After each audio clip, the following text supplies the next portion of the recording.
Welcome to Narrowboat that James built. Hope you're well, thanks for joining me. I'm quite excited to see how the resin's gone off. On the last video, you saw me put the resin on the underneath of the worktop. It's been about 16 hours now since it's gone on, so yeah, I'm quite excited to see how it's all going to look. I've already made a massive cock up though, so I've worked out in my measurements, I've got it, well, pretty wrong. I have, as you've seen, I have sealed the underneath of the worktop, and I've got to do the other one today, and I didn't really account for that in my calculations. I thought I'd better do it because of the way it's been constructed with those kind of strips of 9mm ply at the bottom, so along those joints I thought they may be particularly vulnerable. Obviously it's going to be it's going to have the sink on that side, so I thought any kind of moisture penetration from there, and obviously it's on a boat, so I just thought the more sealed it could be the better. And also when epoxy goes, when it dries and it goes and it fully cures, it goes like rock hard.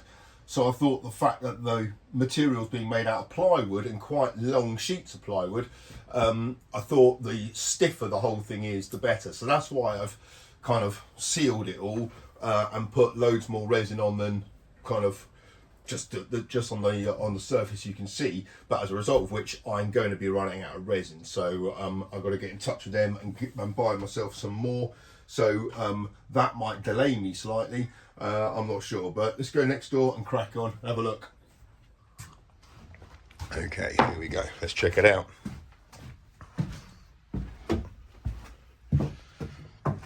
Yes, it's all still on the surface. Whoa. Okay, that is, yeah, that's brilliant.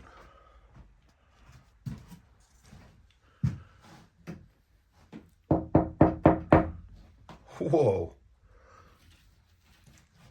I mean, there's bits there where it's completely covered up the seam. Obviously there's bits where it hasn't. Maybe the gap there in the joint was slightly bigger. But I mean, the bits where it's covered it completely. Look at that. I just can't get over how shiny it is. Also, I can't get over how dreadful the surface is in terms of what I've done. It's got nothing to do with the product. There's just thousands and thousands and thousands of little specks I can see. Now, obviously, this is the underneath, and it's just clear. On the other side, it's going to be kind of a bit busier than this in terms of the design, but yeah, it's just that there's a lot of, what is all that stuff? That's grit, that's dust, that's sawdust. I can feel it all.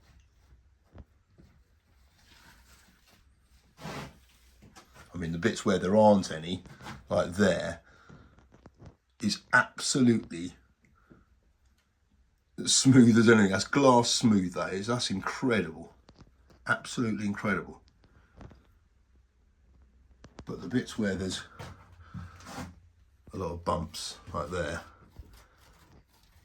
that's not incredible at all. Okay, so what am I going to have to do for the next one? But the channel's good, that hasn't completely filled with resin. So yeah, that's nice. And the sides, pretty good. Pretty good. Okie dokie. Right, well, yeah, look at that. Wow, that's incredible. Cool. I've used resin before on quite a lot of applications. I've done quite a bit of fiberglassing, various things. None of it particularly well, but this is totally different. The quantities are insane. So for that primer coat, right, I basically put on 750 grams worth of product, or 825 grams worth of product on that expanse. For the same space, right, for the main pour, I'm using over 3 kilos of product. I mean, so you've got to put a dam on it, and you're pouring it on, so it's going to get to about maybe a mil thick, maybe a bit more. The other thing is I don't think I've got a big enough jug to mix it all in one go, so I'm going to have to get myself some buckets or something like that. But yeah, the quantity is insane.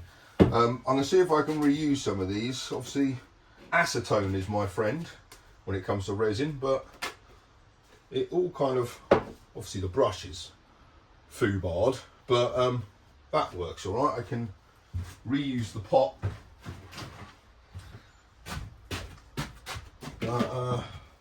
Yeah, and one stirrer, that should be all right. I can reuse that. So yeah, this is a bit of a learning curve with it all, if I'm honest. Yeah, life's a bit short for all this, isn't it? Right, I'll leave that. Okay. So I'm going to leave that other one to kind of just leave it for a while. Turn my attention to this unit here, so I've got to flip it over, route out that channel, put in all the fixings, and then apply a base coat to this one. I need to clean up, seriously clean up. The surface of that thing is shocking, and it's all because the place is covered in dust, sawdust. I'm disgusted with myself, but yeah, I'm going to tidy up, which I need to do anyway. I need to sort out all my tools and everything like that, but yeah, lessons will be learnt. Luckily it was only the primer coat, no one's going to see it, so that'll be all right. I just hope now that I can get a half decent dust-free environment to make the main coat all right. Obviously, I said it's kind of a lot busier, so it's got a lot more patterns and kind of textures within it. But still, when you touch it, you're going to want it to be flat. Also, I don't think I'm going to want it to be that glossy. That's ridiculous. Well, it's not. I mean, it's amazing if that's what you wanted. I'm not sure if the finished product will be as glossy as that once it's kind of the patterns are on it. So I think I'm going to sand it down and make it matte. So if there were any of those little bumps, I'm guessing in the sanding down, which I think you go to about 800 grit. I don't know, but yeah, get it clean, get the boat clean, get it all as dust free as I can, at least give myself a fighting chance of having a half decent surface. Well, obviously that's only had one coat and it's not even the finished product, but kind of gives you an idea of what it might look like against the birch walls. Quite like that contrast. Right, I have tidied up as well. I'm going to route out this bit, so I'm going to make a load more dust now, but I think I'm going to work in here now. It's a bit more spacious. Right, now I've tidied up, I can start to think about planning everything for this worktop. Now, the only thing that's going to be cut out of it is the induction hobs, and I've got two options. It can either go, as I said, I've got the measurements are 52 by 29, so I can either take it that way, which is the way it's designed. So I think the logo's at the top, there's a big burner there, second one there, and the controls there at the bottom. So it occupied this space here, between there, all of that, right? The alternative way, which is what I had in mind when I was buying them, was to have it orientated this way. So it'd take up this space here, so all of this. Obviously then the logo would be there, reading that way, which would look a bit weird. The controls would be there. But I think it'd probably, because when it's just a black bit of glass, I think that'd look quite nice in that orientation, having it that way. However, I think it's going to irk me somewhat having the label there and the controls there. I also think it's probably safer, bear in mind this is a boat, if the main ring is there, that's more in the centre of this whole piece than if it was there. You know, it could slide off, or the kids could nudge it or something like that with the, you know, the handle. So I think for safety reasons and for the OCD-ness of the where the logo is and everything, I think I'm going to opt to have it orientated that way. So kind of the way it was designed, and just line it up so it's bang in the centre of that cupboard. That's probably the right way to go. I can't cut it out yet because I haven't got the actual unit. I think that's going to get delivered to my parents' house, hopefully tomorrow. Apologies for the poor camera angle choice. It looks like I am loving my new worktop.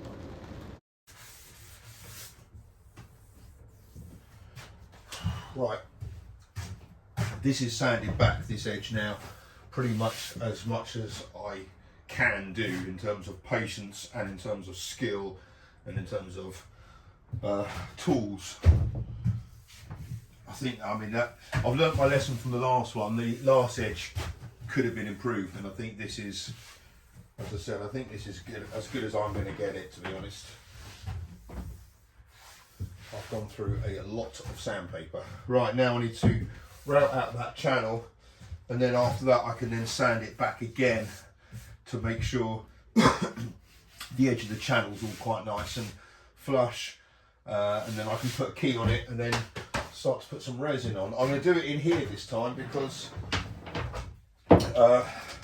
it's a lot more spacious in here, and I can kind of keep it a bit tidier and cleaner than what's down the end. So this is where I'll do the first coat.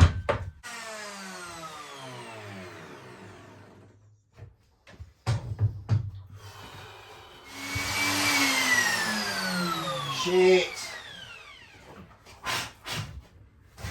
Oh no! Oh, I just had a very close call with the router there.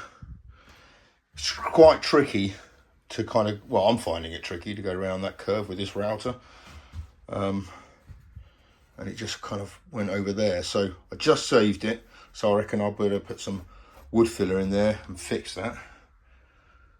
Got that curve to do, and then two more.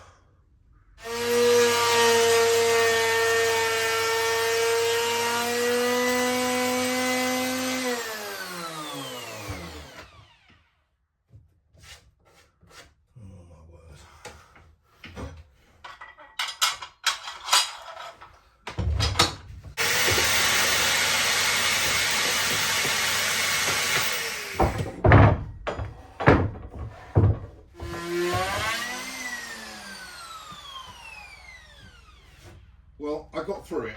I have a feeling this router bit is blunt, but I haven't got a clue really what I'm doing. So loads of you do. So if anyone can hear that and thinks that it sounds like it's blunt, then please let me know in the comments, and I'll get myself a new one. Okay, well, I've just tidied that edge up, and this is done. Well, they say make hay whilst the sun shines. In my case, I've got to make granite whilst the girls sleep. They're on board slow patrol in the bow bedroom. When I went to pick them up, it meant I got the chance to collect this, which is my induction hobs. I've got an apology to make to a few people that bought me coffees. I haven't bought any coffees with it. I've put the money towards this. So these are my new induction hobs. So Mike W, Kimberly Richardson, who lives in North Carolina and has also bought a raffle ticket for one of the Slow Patrol mugs. So good luck with that. Russell Simon, Kev Thompson, Richard Major, you guys have all very kindly contributed to this, which is my Cookology induction hobs 2-burner, and these ones are fairly low wattage, so 2,800 watts they are. That's with both burners on full whack. So, you know, to boil water, they're saying you have it on, out of the settings 1 to 9, you'd have it on 4 to kind of a rumbling boil or whatever it's called. So you're not going to have them on full whack much. Even if I did 2,800 watts, I'll be able to deal with that. But some of them are mega. They go up to like 7,200 watts. So this is pretty decent in comparison. Look at that. That's a nice little unit. It's definitely got to go that way. The name and the buttons all at the bottom. So yeah, that is a no-brainer that it's going in that orientation for me. But I think that is going to look well stylish just against the black granite there. It does mean that the patterns I put on around here have they don't want to be too busy. You don't want to have like a load of pattern and then just a massive slab of black in the middle of it. So I'm going to have to kind of design that beforehand, but I'm going to work out just the cutout I need for this. I can do this, and then I need to make a cutout on there to take it in, because this is a depth of 60 mil, I believe, and this is a depth of 27 mil. So yeah, I'll have to cut out a little bit of that. That'll be all right. So thank you so much, you guys. That is absolutely brilliant. Right, yeah, let's put this away before I ruin it. Right, I've measured and marked out the cutout for the hobs, so I'm going for that inner line there, and then should all be pretty good. Just making sure it's all kind of looks right when it's, if I cut along the lines correctly anyway. Right, let's give that a go. Okay, it's in. Obviously it's not in at all, it's on the wrong side, but the hole's cut and it fits in the hole, and there's a little bit of wriggle room to play with, which there needs to be for the fixings. And obviously I'm going to be putting some resin on the inside of the hole, so the hole will be 1 or 2 microns smaller. Right, this might seem like a ridiculous time of the day to be doing this. It's not day at all, it's the middle of the night, but the girls are asleep. The boat's as clean as I can realistically get it. I've wiped down this surface as well quite a few times. I'll do it once again once all the resin's mixed up, and it was amazing how much grip there was on there. Right, so I'm going to do another 1.5 meters here. I'm going to measure this out. So that is 500 grams of the resin. I had loads of good feedback on the last video about resin. The most amazing feedback I had, to be honest with you, the most valuable feedback, was everyone saying, and I can't believe I didn't notice it, everyone saying you can't put your plugs on the backsplash because you won't be able to get a plug in it, which I hadn't really thought of at all. And everyone said, oh, they've made the same mistake. It's one of those things you never really know until you know. 497.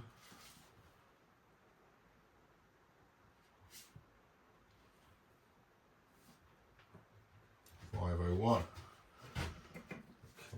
Okay. Right, another good tip I had was zeroing that off, which makes sense, right? 250 grams of hardener, and this was very liquidy, wasn't it?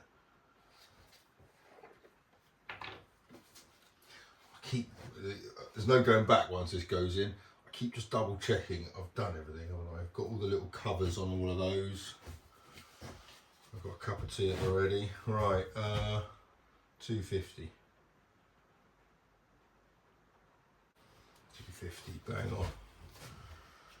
Okay, good. Now 75 grams of black pigment.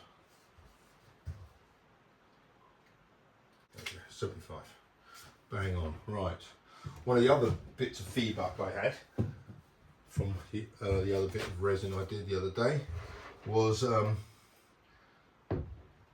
fact I chose a fancy t-shirt, I think she said, which, yeah, and I chose the only pair of jeans I had without paint on them, so now they've got resin on them.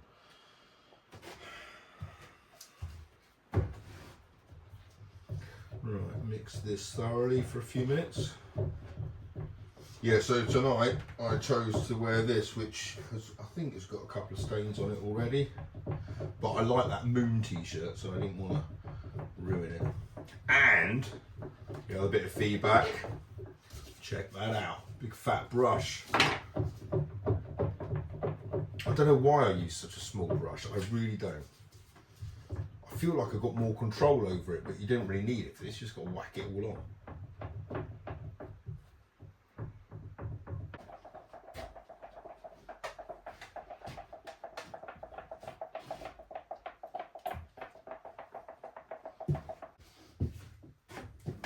think I might also see if I can get this bit done as well, even though I haven't finished the edges. That's annoying.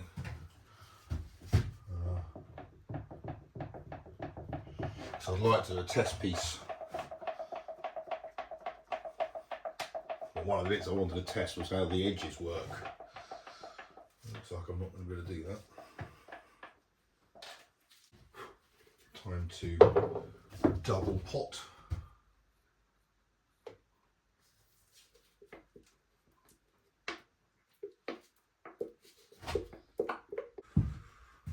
Okay, where do I start? Let's start here.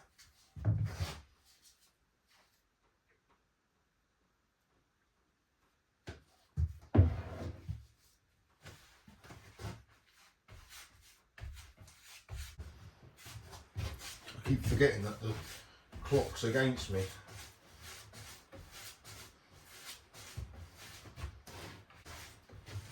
It's really satisfying to watch it move, right? Once the surface tension's broken and it all kind of starts to find its own way. Yeah, that looks pretty cool.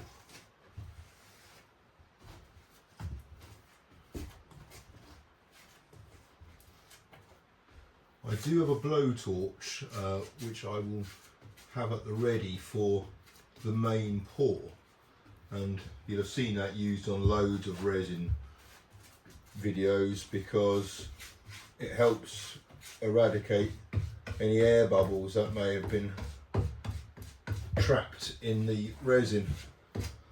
Now, as I did say though, this stuff has been, well, they all say it's kind of super clear and everything, but these guys do kind of trade on the fact that you don't need that. You can use a hairdryer to move it about, but you don't actually need.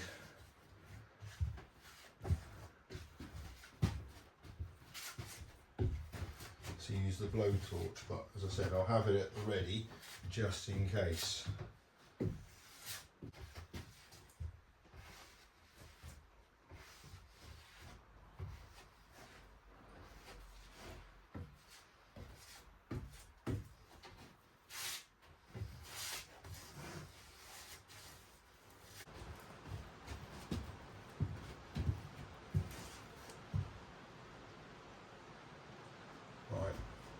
This feels like it's starting to thicken up a bit now, so I'm just going to get this other piece done. Don't put it in your mouth, James.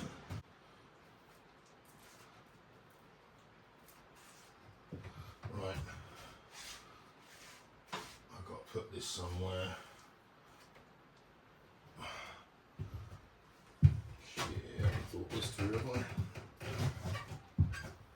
Oh! Put it in my bloody mouth.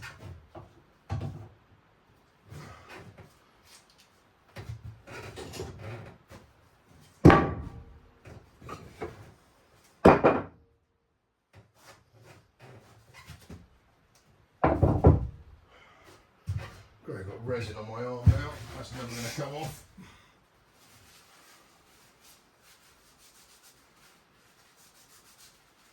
I've got one grey arm now. Right.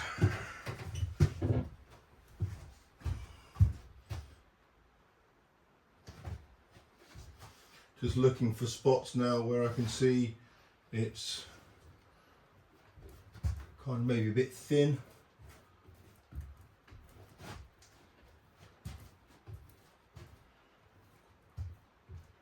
I didn't set my stopwatch, so this is not good. I just kind of should get to the point now where I just leave it alone. Just want to double check everything.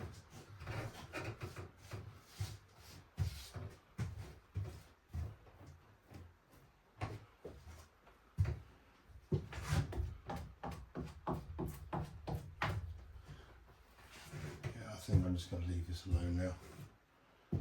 Let it do its thing.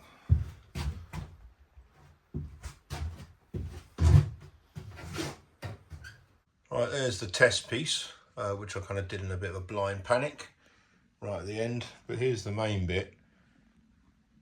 I can see visibly now it is a bit better than it was. However, some of the resin is a tad lumpy. And I think that's because of the pour. I don't think this camera's going to pick it up very well, but it's still leveling. So I've kind of, you see that line there? That's a good one. So that was worse than it is. So it's going to level, hopefully it's leveling off a bit. But I mean, again, it's not the end of the world because it's on the underside. These things here, I don't know if those are air bubbles or bits of grit. Really, I don't really know. But I'm glad it's on, because then I can just move on to the next process. And I feel like this one was better than the last one, so that's good. Right, now I can go back on the slow patrol and go to bed. Well, good morning. It's okay in here. The surface has got less grit on it than the last one, so I think it's a slightly better finish, although there are still bits where it was quite thin compared to other bits. I mean, it is quite a thin coat, this one, but you'll see there, kind of, you can just make out some thinner spots. It did level off a bit, that line there, you can still see it a bit, but it wasn't as obvious as it was yesterday. There's a few kind of thin spots, but this is a much kind of lesser material than what I'm going to be going on with the actual main pour. So these little spots here where it hasn't quite reached it, I'm sure that'll be all right on the main pour. It's actually hammering it down today. I mean, of course it will, it's July. So I'm going to take the girls to the Natural History Museum in Tring, kind of stay off the boat, stay out of harm's way, and then tonight I can come back and maybe have a little look at this one or that one underneath there, the test piece, and start to work out how the main pour is going to work. But for the moment, I'm pretty happy with this. Thank you so much for watching. Until next time, take care. Bye bye.